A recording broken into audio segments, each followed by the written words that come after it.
estrategia del día es traída para vos por bloomberlinia.com.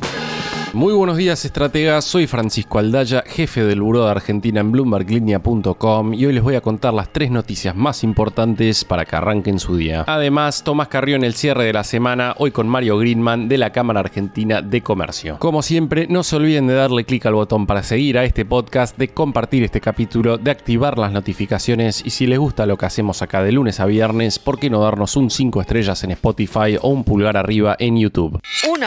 La oposición le aplicó ayer otro golpe a Milei, esta vez en el Senado, y desactivó 4 decretos delegados de Sturzenegger y un DNU, todos relacionados con la reorganización, disolución o desregulación en organismos públicos. Las votaciones fueron abrumadoramente adversas para el gobierno, con entre 50 y 60 votos en contra y apenas 9 a 13 afirmativos, evidenciando el aislamiento parlamentario que enfrenta La Libertad Avanza. Los decretos que ya había rechazado la Cámara Baja incluían la transformación del Banco Nacional de Datos Genéticos, la disolución de Vialidad Nacional, la eliminación de la Agencia Regulatoria de la Industria del Cáñamo y modificaciones profundas en el INTA e INTI. La posición oficialista encontró poco eco incluso en el PRO, donde Alfredo De Angeli se mostró distante de La Libertad Avanza y votó en contra de la disolución de Vialidad Nacional. Así las cosas, el decreto referido al INTA y el INTI cayó por 60 votos contra 9, el de organismos culturales por 57 a 13 y el de bancos de datos genéticos por 58 a 12. En los papeles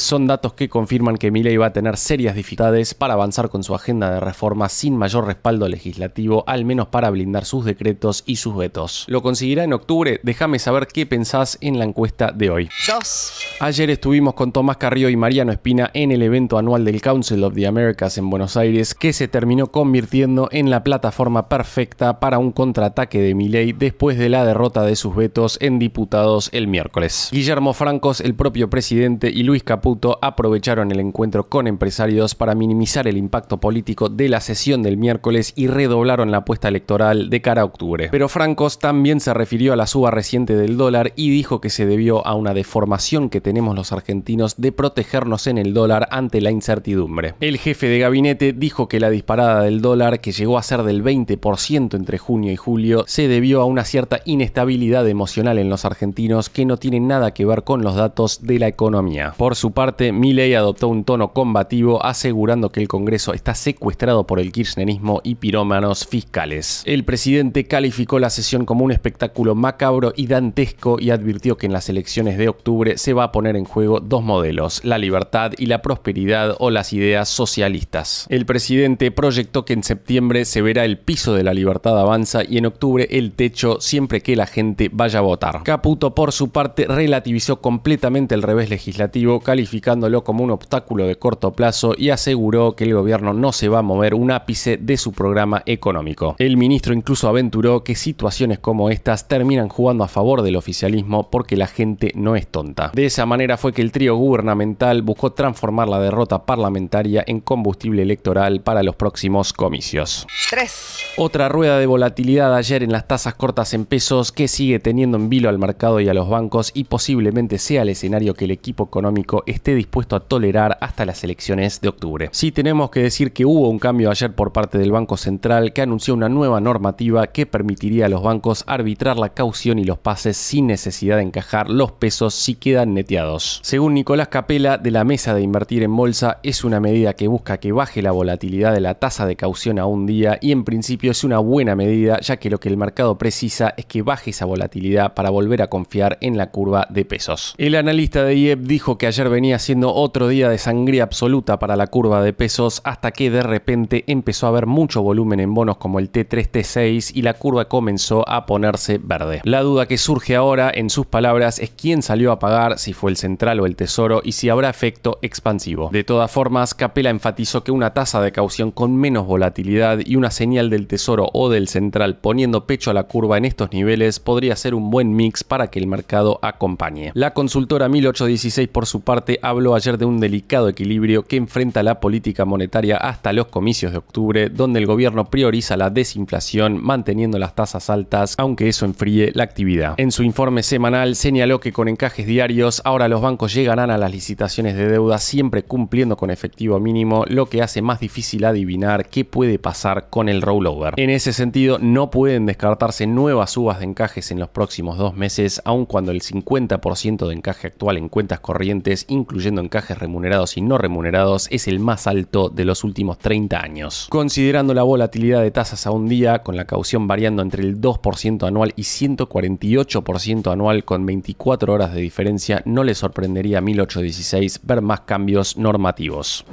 Antes de pasar al cierre de la semana, veamos rápidamente cómo van a abrir hoy los mercados. El S&P Merval subió 1% ayer, fue una jornada más verde que roja para las acciones argentinas en Wall Street, con subas de hasta 8,9% para Bioceres y caídas de hasta 5,3% para BBVA. A la hora de grabar este podcast todavía no había publicado su balance el Banco Galicia, pero ayer su ADR cayó 0,4%, la más leve entre los bancos. Los bonos ley Nueva York cerraron con caídas hasta el 1,1%, el dólar blue va a abrir cerca de los 1.340 pesos, el MEP en 1.322 y el contado con liqui en 1.321 pesos. En cuanto al dólar oficial, el minorista arrancará cerca de los 1.325 y el mayorista en 1.315, mientras que el riesgo país quedó el miércoles en torno a 747 puntos por encima del promedio latino de 362. El cierre.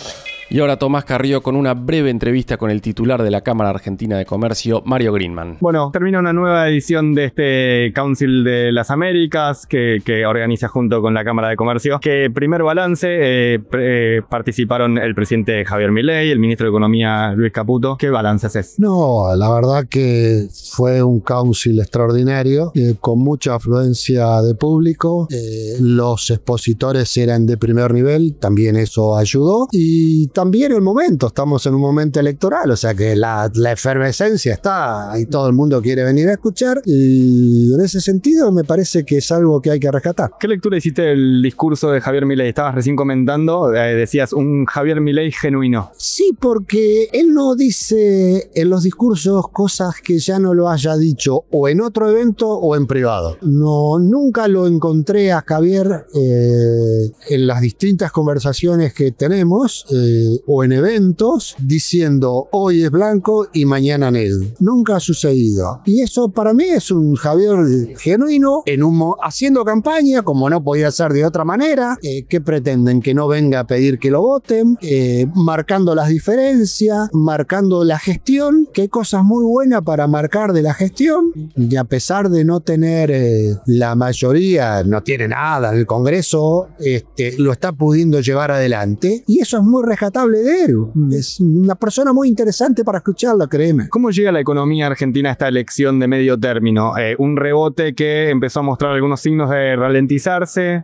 Sí, es cierto. Obviamente que el consumo se amesetó a partir del mes de mayo, pero la situación es muy heterogénea. Hay sectores que le está yendo muy bien, hay otro que no le está yendo bien y hay otro que más o menos la van apechugando. Entonces, teniendo en cuenta de dónde venimos y el nuevo rumbo, teniendo en cuenta que se ha logrado el equilibrio fiscal, que se ha logrado bajar la inflación, no terminarla definitivamente, porque eso todavía falta, no emitir, bajar el riesgo, el riesgo país, es todo unos logros fenomenales. A ver, hoy también podés transitar por las calles de la ciudad sin tantos reclamos de la gente porque los están atendiendo directamente. En lo social, el trabajo que está haciendo la ministra Petovelo es fenomenal. Todos y cada uno de su equipo. Después son seres humanos. Te podrá gustar la forma, si son más enfervorizados o menos enfervorizados. Bueno, se hace lo que se puede y con lo que se tiene. Y en este momento yo creo que debemos dejar de lado las formas, sí, y hay que avanzar rápidamente con las reformas que se necesitan. La última, muy cortita, fue crítico del comportamiento de algunos legisladores en la sesión de diputados de este miércoles. ¿Qué lectura hizo de esta intención de revertir algunos